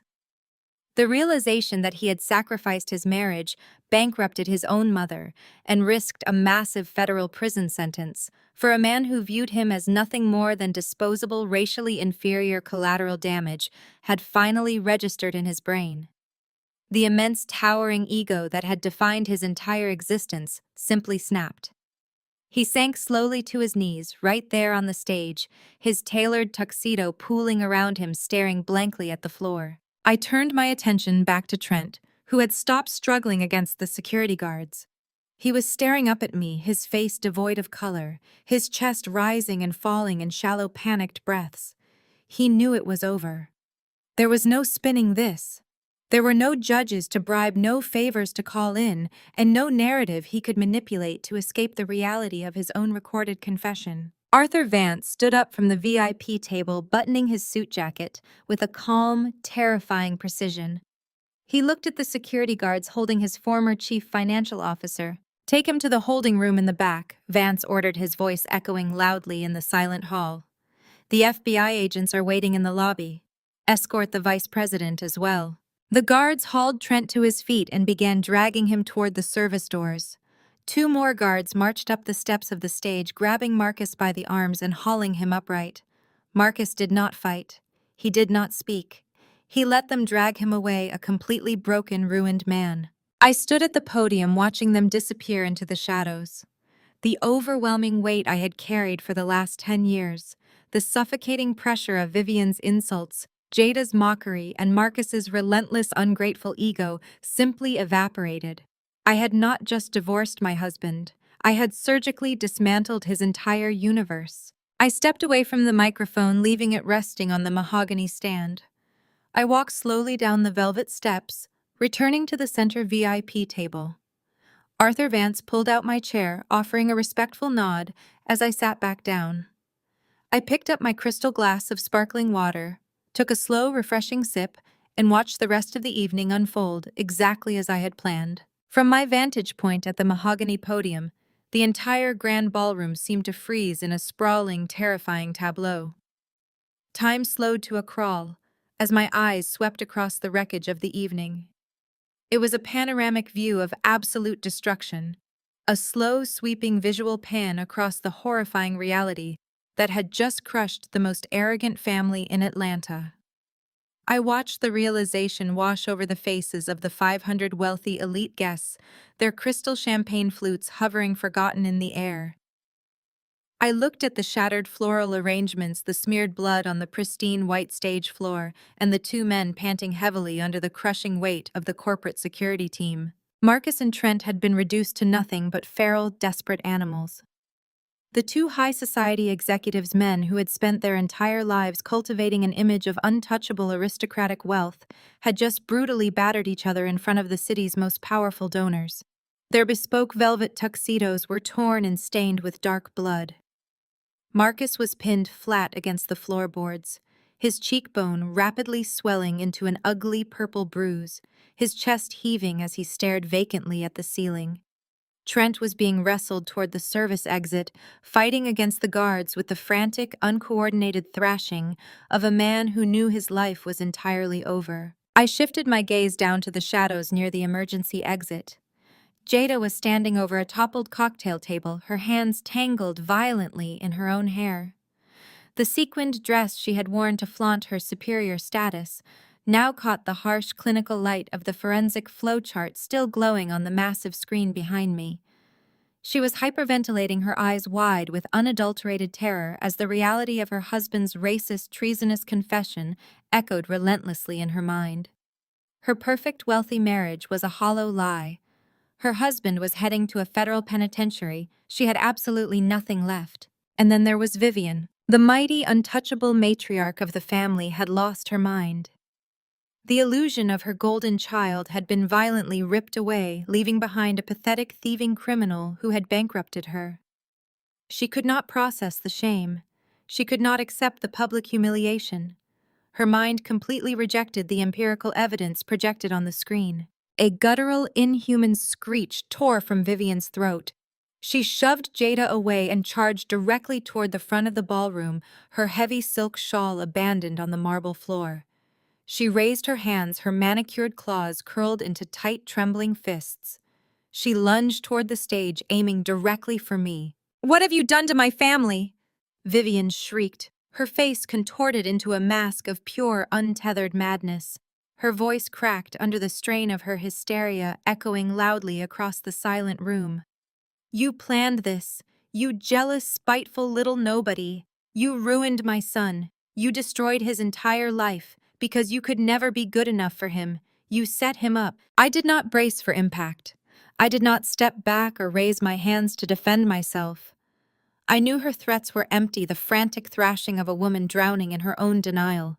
I simply stood my ground, my posture perfectly straight, my expression an icy mirror reflecting her total failure. Before Vivian could take another step toward the stairs, before she could utter another delusional defense of her criminal son, a sharp, piercing voice echoed from the base of the stage, cutting through the shouting and the chaos with undeniable clarity.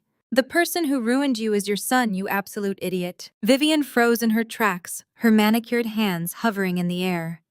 She whipped her head around her chest, heaving to find the source of the insult. Chloe stepped fully into the harsh light of the projection screen. She was standing just a few feet away from the matriarch. She was not wearing the pristine white designer sundress or the oversized sunglasses she had worn at the cafe. She wore a simple conservative black dress, her hair pulled back sharply from her face, her makeup minimal and severe. She looked exactly like a cooperating federal witness. Chloe reached into the pocket of her dark coat. She pulled out the blinding, flawless diamond engagement ring that Marcus had used to buy her complicity. She did not hand it back to him. She did not place it on the stage. With a swift, aggressive flick of her wrist, Chloe threw the heavy platinum band directly into Marcus's face. The massive diamond struck his bleeding cheek with a sharp smack before clattering away across the polished wooden floorboards, rolling into the shadows. "Keep it!" Chloe spat, her voice trembling with absolute disgust as she glared down at the broken man pinned to the floor. "It was bought with stolen corporate money and it belongs in a federal evidence locker. You make me sick." She turned her back on Marcus and walked purposefully toward Arthur Vance. The chief executive officer stood waiting near the VIP table, his legal counsel flanking him like armored sentinels. Chloe reached into her dark coat again and pulled out a sleek, heavy silver hard drive. She placed it directly into the hands of the lead corporate attorney. "That drive contains the unencrypted transaction logs," Chloe stated loudly, ensuring the entire room could hear the absolute finality of her actions. "It has the original IP addresses Marcus used to access the Cayman Islands accounts, the forged signature documents, and the digital paper trail proving he funneled stolen corporate assets through my personal identity. The FBI already has a copy, but I figured your legal team would want the raw data to expedite his termination and your internal audits." Arthur Vance nodded grimly, handing the drive to his lawyer. "Thank you for your cooperation, Ms. Chloe. You have done the right thing tonight." But Chloe was not finished. The young woman who had once sat across from me at Le Petit Rêve, draped in stolen luxury and dripping with rehearsed condescension, now turned her sights on the woman who had birthed the monster. She looked directly at Vivian with a mixture of profound pity and absolute revulsion. "You think your son is a financial genius?" Chloe said, her voice dropping to a bitter, vindictive edge. "You think he is a king. You spent the last year treating me like trash because I was not born into your elite social circle. You looked down your nose at me every time I walked into your house. But you need to know exactly how your golden boy paid for the illusion of his wealth." Vivian shook her head, violently covering her ears with her hands. "Stop it!" the older woman moaned, her voice cracking as the aristocratic facade completely crumbled. "Do not say another word. He is a vice president. He is my perfect son." "Your son is broke," Chloe fired back relentlessly, taking a deliberate step closer to the trembling matriarch. "He has been broke for months.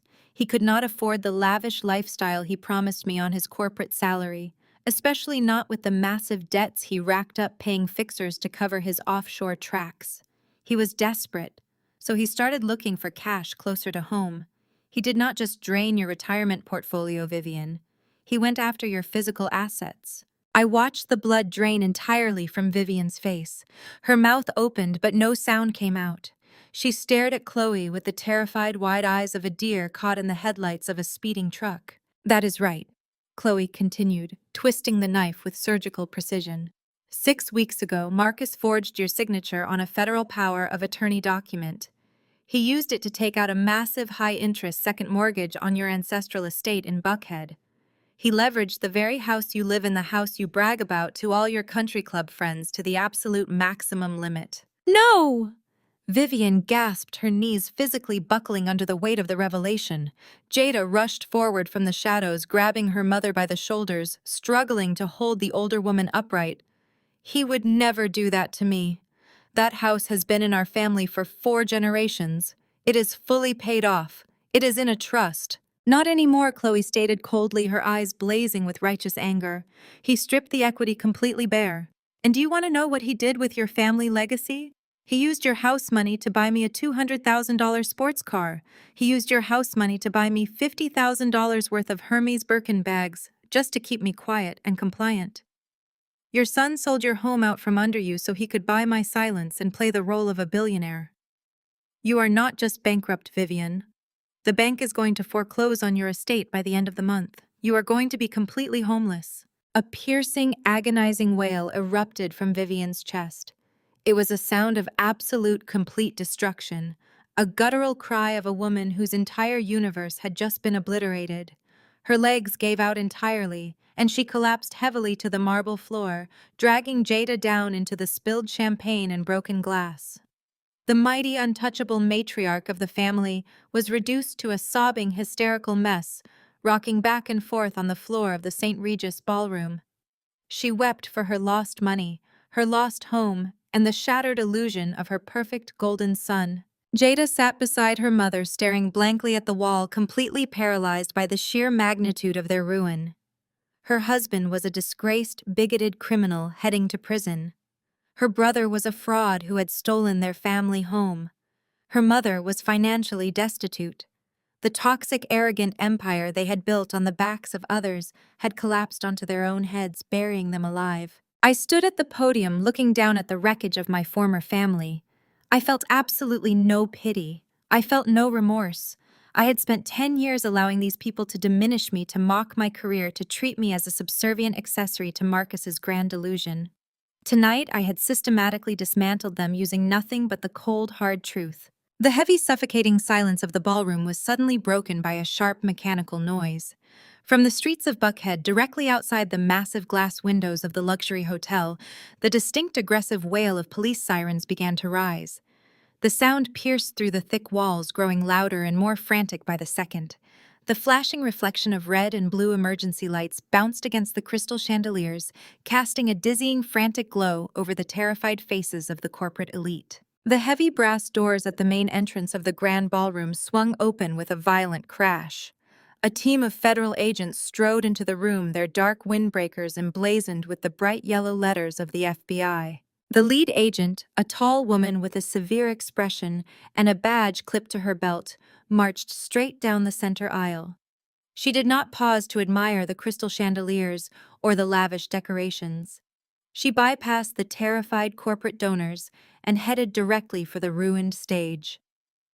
Half a dozen armed agents fanned out behind her, instantly securing the perimeter and blocking every possible exit. The air in the ballroom shifted from stunned silence to a frantic electric tension. "Marcus and Trent Williams, you are both under arrest for federal wire fraud, grand larceny, and corporate embezzlement," the lead agent announced, her voice projecting with absolute, unwavering authority. The two security guards who had been pinning Marcus and Trent to the floorboards stepped back, allowing the federal agents to take over. From my vantage point near the front table, the scene played out in sharp, high-definition detail. I watched as the agents violently jerked Trent to his feet, twisting his arms behind his back. The sharp, metallic click of handcuffs snapping shut echoed loudly through the room. Looking up at them from the floor level, the image was poetic. Two men who had spent their entire lives looking down on everyone else were now being physically forced downward, their expensive torn velvet tuxedos contrasting pathetically against the cold steel chains binding their wrists. Trent did not go quietly.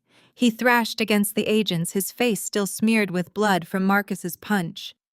He screamed for his lawyers, demanding to speak to Arthur Vance, threatening to sue the entire federal government for false arrest. But his threats meant absolutely nothing. The agents simply tightened their grip, hauled him down the steps of the stage, and dragged him toward the service elevator. The high society crowd physically recoiled as he passed, pulling their expensive gowns and tailored suits out of his way, as if he were carrying a highly contagious disease. He was a dead man walking in the corporate world, and everyone in the room knew it. Marcus, however, had an entirely different reaction. As the federal agents pulled him up by his collar and wrenched his arms behind his back, the last remaining shred of his towering narcissistic ego simply evaporated. He was completely surrounded. The massive projection screen behind him was still displaying the exact routing numbers he had used to steal millions. Chloe had just publicly confessed to handing the FBI his entire offshore paper trail. His mother was sobbing hysterically on the floor. His career was over, his wealth was a mirage, and he was seconds away from being hauled out of a luxury hotel in handcuffs. He was drowning, and out of pure desperate habit, he looked for the one person who had spent the last decade quietly fixing all of his mistakes. He looked at me. "Wait," Marcus gasped, digging the heels of his ruined shoes into the marble floor to stop the agents from dragging him away. "Wait, please, Naya." He threw his entire body weight forward, dropping to his knees right in front of the VIP table. The agents yanked on his arms, but he fought against them, his eyes wide and completely unhinged. Tears of pure terror streamed down his bruised face, mixing with the sweat and blood on his cheeks. The arrogant vice president, the man who had mocked my career and belittled my intelligence, was now crawling on the floor like a pathetic cornered animal. "Nia, please," Marcus sobbed, his voice cracking as he stared up at me with wild, desperate eyes. "Please, you have to help me." You know Arthur Vance. You know the board of directors. You are the special auditor. You can fix this. Tell them it is a mistake. You know the best defense attorneys in the state. Please, Nia, save me. I looked down at him, my expression entirely unreadable. I felt absolutely nothing. No pity, no anger, no vindication. Just the cold, clinical observation of a parasite finally being removed from its host. I will do whatever you want! Marcus begged, his voice rising to a frantic, hysterical shriek as the agents began to drag him backward by his armpits. I will drop Chloe right now.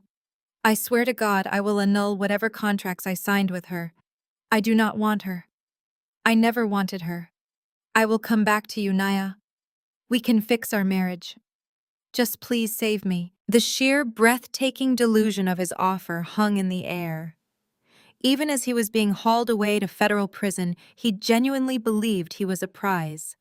He believed that offering to leave his mistress and return to our marriage was somehow a bargaining chip, as if I had orchestrated this massive multi-agency federal takedown just to win back the affections of a cheating, thieving coward. He thought he could simply discard Chloe, manipulate me into fixing his legal disaster, and resume his life without consequences. Before I could even process the absurdity of his pleading, a heavy weight fell against the side of my leg. I looked down. Vivian had dragged herself across the floor from the shadows. The proud, aristocratic matriarch of the family, the woman who had spent years telling me I lacked the pedigree to sit at her dinner table, was now kneeling in spilled champagne. Her heavy silk dress was ruined.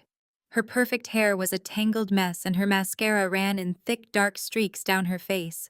She reached up with shaking, frantic hands and grabbed a fistful of the emerald silk of my gown.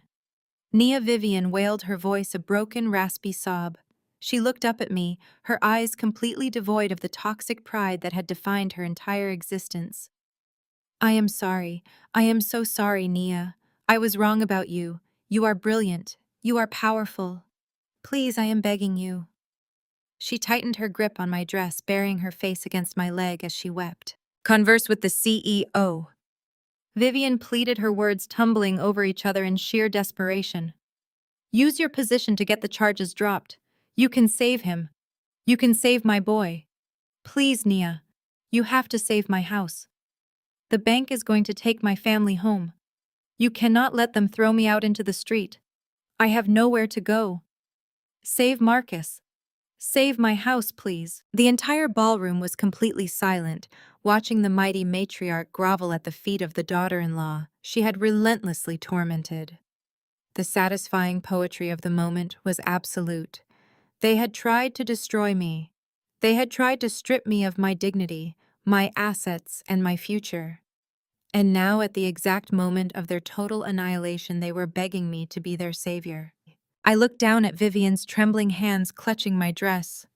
I looked at Marcus, still fighting the agent, screaming my name with pathetic, breathless desperation.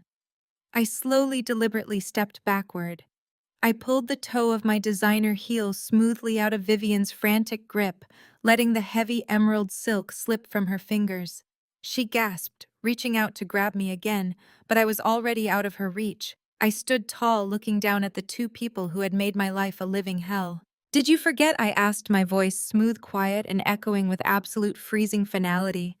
I am just an uneducated dropout with no class. Your high society family is going to have to save itself. I turned my back on Vivian's pathetic sobbing. My velvet heels clicked sharply against the marble floor, a steady rhythmic metronome cutting through the absolute bedlam of the grand ballroom.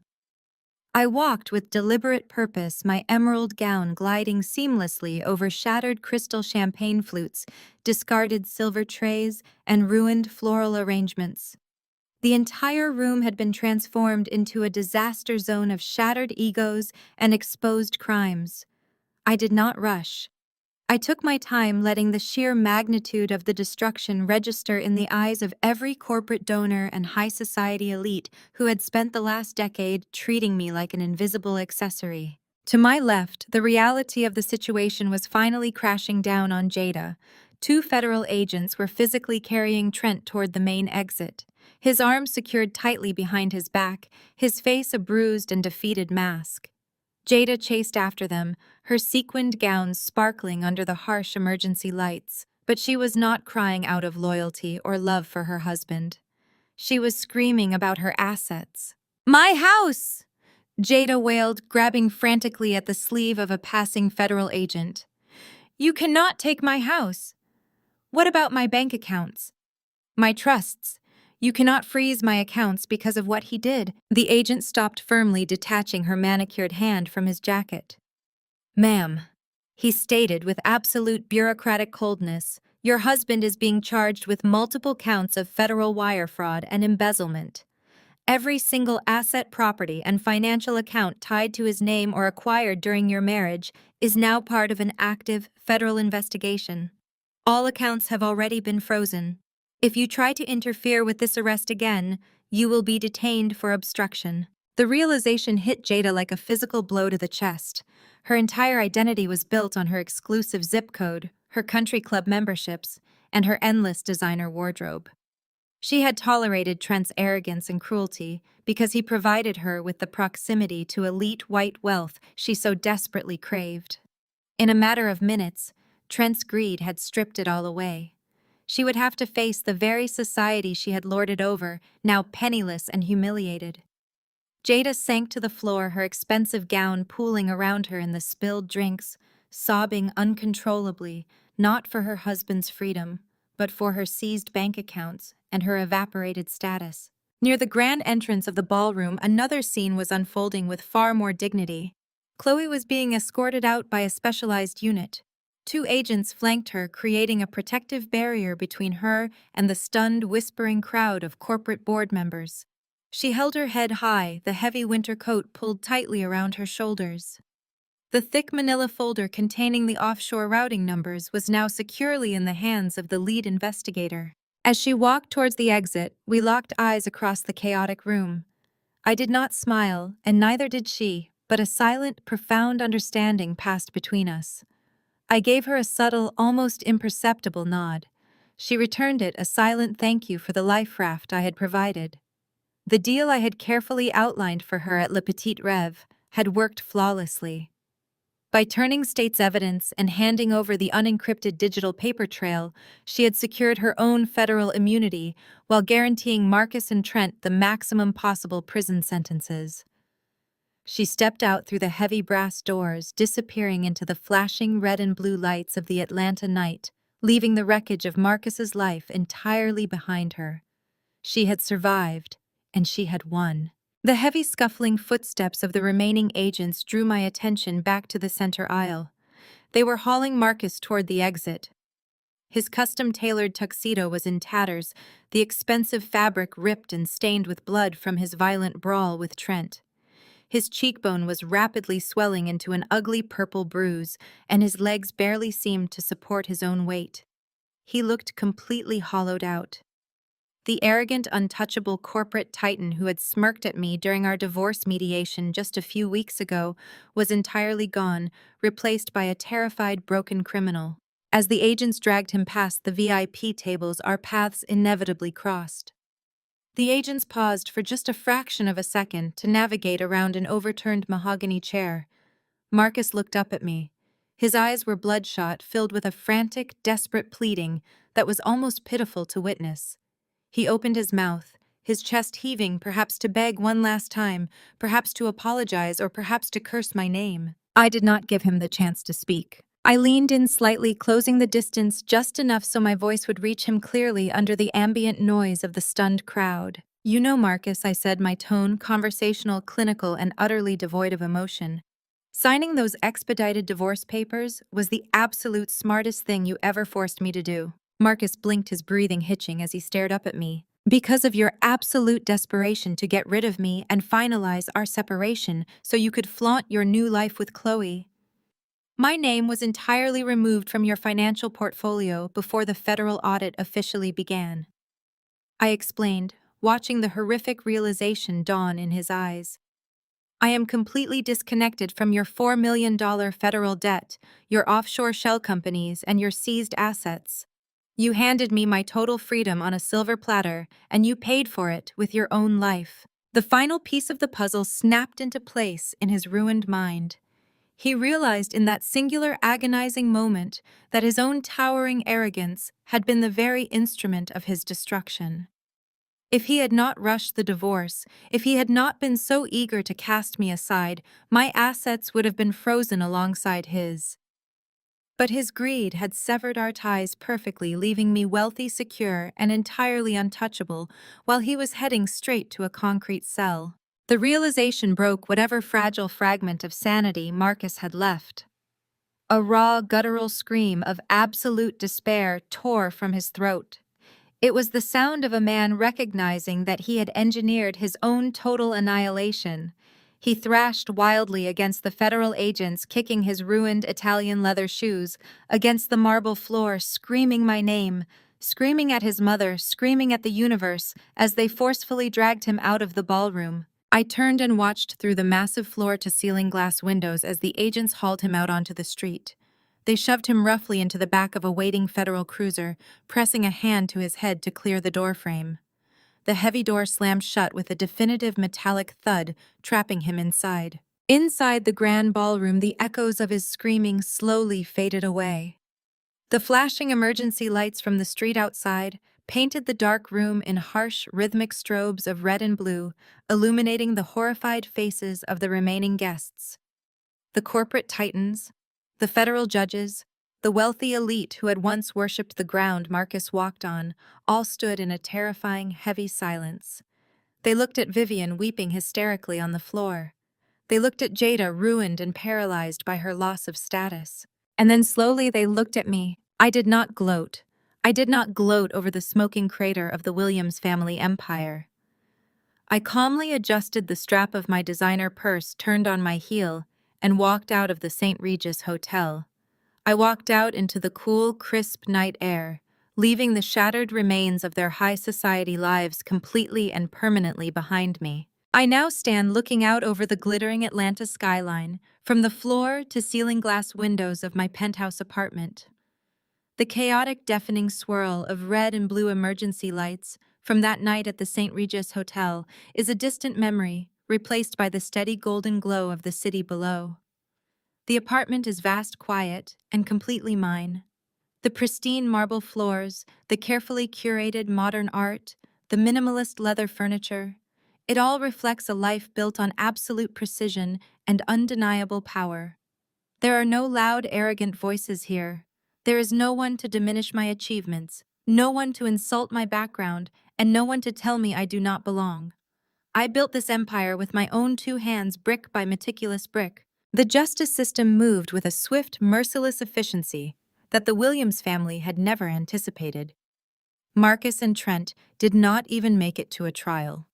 The mountain of digital evidence Chloe handed over, combined with the devastating forensic audit my firm provided, left them absolutely no room to negotiate or spin their web of lies. They were cornered, exposed, and utterly defenseless. Both men pleaded guilty to multiple counts of federal wire fraud, corporate embezzlement, and severe tax evasion. The judge, a man who had actually been sitting in the audience the night of the gala, showed absolutely no leniency. He looked down at them from the bench and delivered a sentence that shattered their reality. They were each sentenced to 10 years in a maximum security federal penitentiary. The perfectly tailored Italian suits and custom silk ties were traded for standard-issue orange jumpsuits.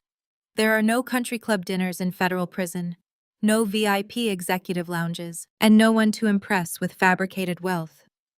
They are exactly where they belong, stripped of their titles, stripped of their dignity, and entirely forgotten by the corporate world they tried to manipulate. The collateral damage of their greed was absolute, wiping out the rest of the family with surgical precision.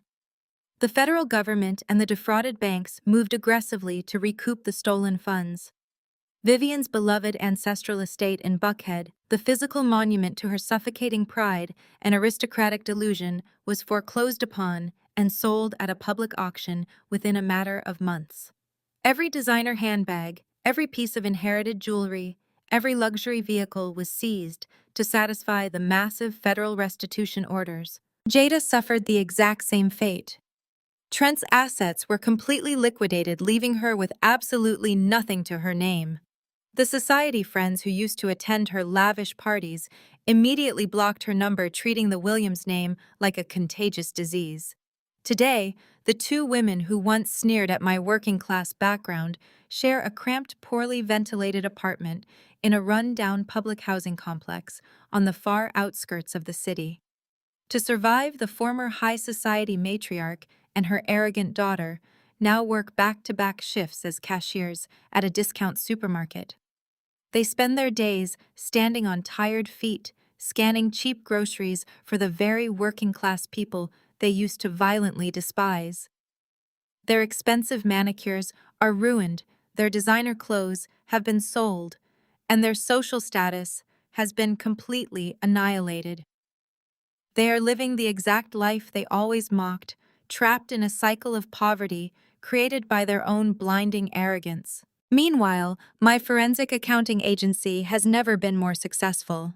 Following the spectacular collapse of Marcus and Trent, Arthur Vance reached out to me directly.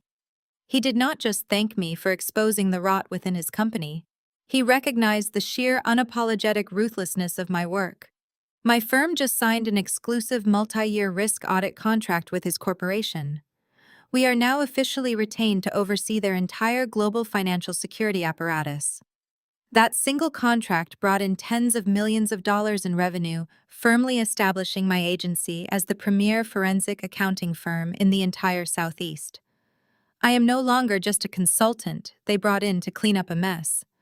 I am the absolute authority they fear and respect. I turn away from the skyline and walk slowly toward the center of the room. I pick up a crystal glass of deep red vintage wine from the kitchen island.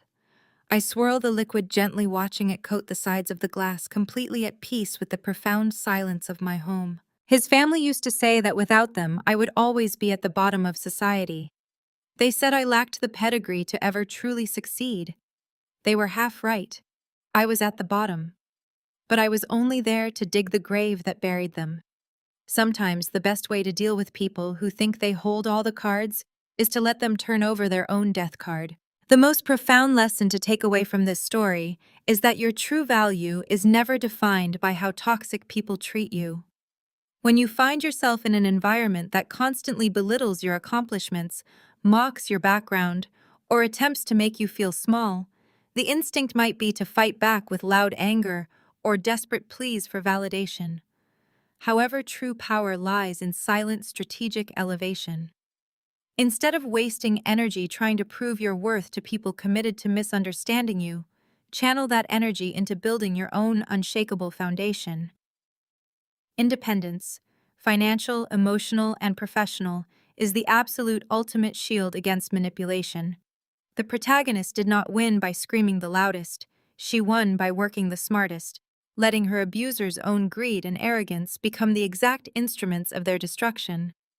When people underestimate you, consider it an advantage. It gives you the quiet, unseen space needed to lay the groundwork for your own empire. Ultimately, the greatest revenge isn't just about watching karma unfold.